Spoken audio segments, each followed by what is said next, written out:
Hello, ladies and gentlemen. Can you believe it? It's 1:30. Normally I've been asleep maybe since 12, and then I wake up and find myself getting up. Only this time I haven't even gone to bed. It's been one of those rough days. It's part of being a jack of all trades. Spend time installing garage doors. Nada. That's not my profession. But sometimes you have to do what you have to do. And I'm trying to make sure that all of those guys who are professionals who would just love to engage themselves and stuff like that get the opportunity to. And that means you and the rest of us. Then I had one of my best friends here in Minnesota, the Elder Lucius Hamilton of St. John's Church of God in Christ in St. Paul, Minnesota, has passed away, and we had his home going, so to speak, today. And so I got a chance to go by and say goodbye to him.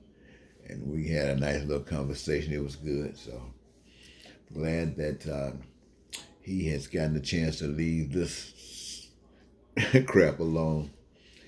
And we'll all have to do this sooner or later. But the thing that is, I guess it was something like that that got me thinking today about this subject matter. And I wanted to bring it to you. Why is it that we as human beings wait to get sick and die? Why do we wait to get sick and die? Is it that we love living so much, even though we know we're going to die, we consider it worthwhile to just exist as long as we possibly can? As long as we possibly can, stay away from those things that will cause you to die early. And just wait it out. I say this because there is a choice of death before us all. There is a choice of death before us all. Yes, we can commit suicide. You know, people commit suicide for various reasons. And if you start to try to name them, you probably have to tell a different name by the thousands in order to address the different concerns that others have had for their suicide.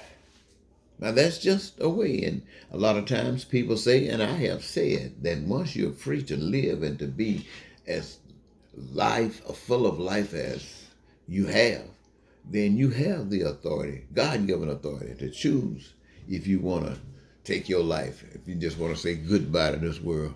No. That's one way. The other way, as we mentioned earlier, is through sickness and disease. Most people wait until this time for sickness and disease. Most people wait until they go through this process. They say, we're going to wait. And then there's suffering. My God. The pain that people go through when they're sick, when their bodies find some reason to non-exist and start shutting down, and takes away all of the comfort of life away from you.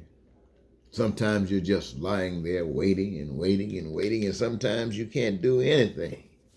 Just pain and suffer and suffer. Sometimes you suffer for years.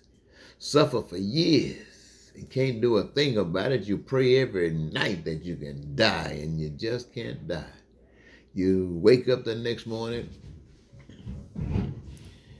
and you're painting, and you know that your existence is causing a lot of frustration to a lot of people who care so much about you and hate to see you go through this.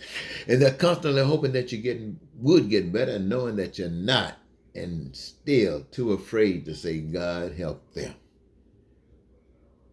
Actually saying, take them. Well, these are the kinds of things that we have to go through. But there's another way, very seldom chosen as a way of death, and that is a committed life. A committed life.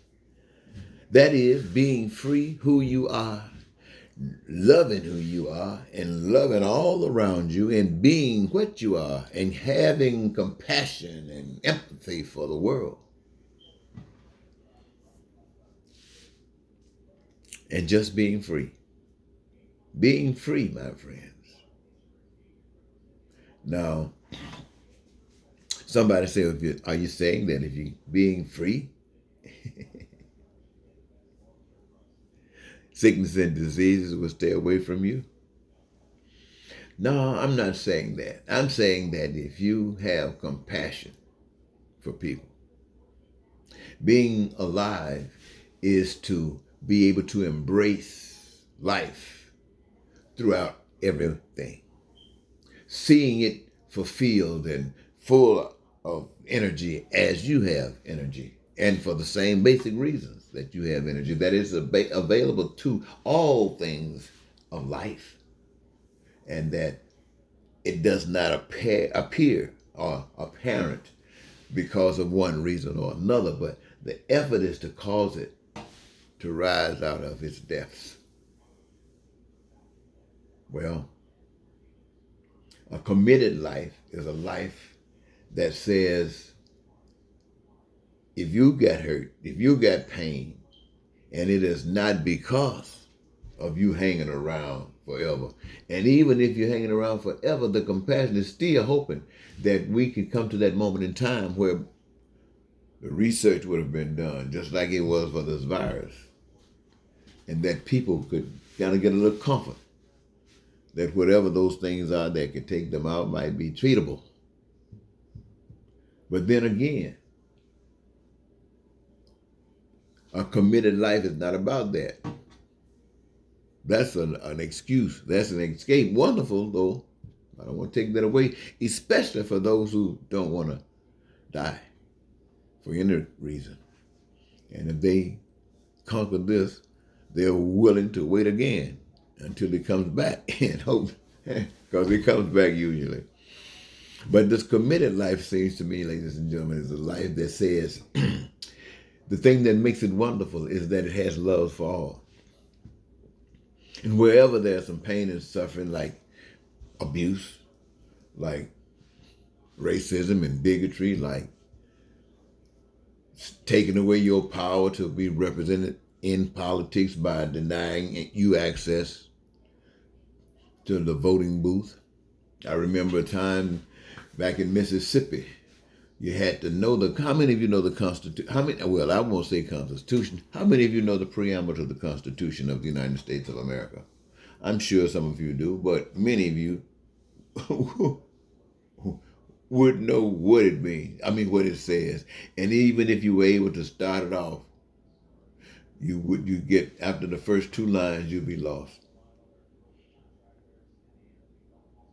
But in order to come out of those places in Mississippi, people who were denied education and all these kinds of things had to know the preamble to the Constitution as one of the requirements to get an access to the ballot. You still didn't get it, but well, no, you didn't get it. I know because I was a teenager, and back in those days, I would have to work with some of the people who were trying to prepare themselves so that when they went to the polls and they had to go through this test, they could master it.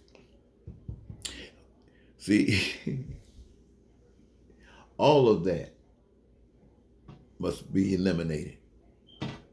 And if you're committed to it, you're going to have a lot of joy living, being accessible, being effective, because you're living. You're not sitting there wondering. You're not sitting around talking. You're not sitting around hoping that somebody else do something. No, you are doing something.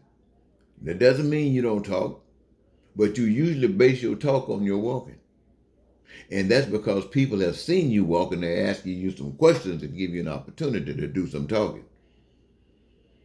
And if you keep doing that and people keep on responding like that, there's a force in this society, whether we want to admit it or not. You know, some people talk about aliens, and I don't know if they exist, nor do I care. I have to have focus on that. But one thing about it, when you got that committed life, that same force out there doesn't like it. And the joy that comes from being led by the spirit of love and righteousness, and that power that you can't see is living in you, guiding you. That negative force can't take you, baby. And when you least expect it, they're going to make sure they can do everything they can possibly to get you out of here. Unless the Lord, power that you can't see, decides that not today, you will be gone. You won't have to go through no suffering. You won't have to go through no pain. You don't have to worry about being an inconvenience, because you would have lived in this world, and now by joy you are living in the next. So I ask you, why wait to get sick and die when there's so much more available to us all in life, a committed life? Thank you, ladies and gentlemen.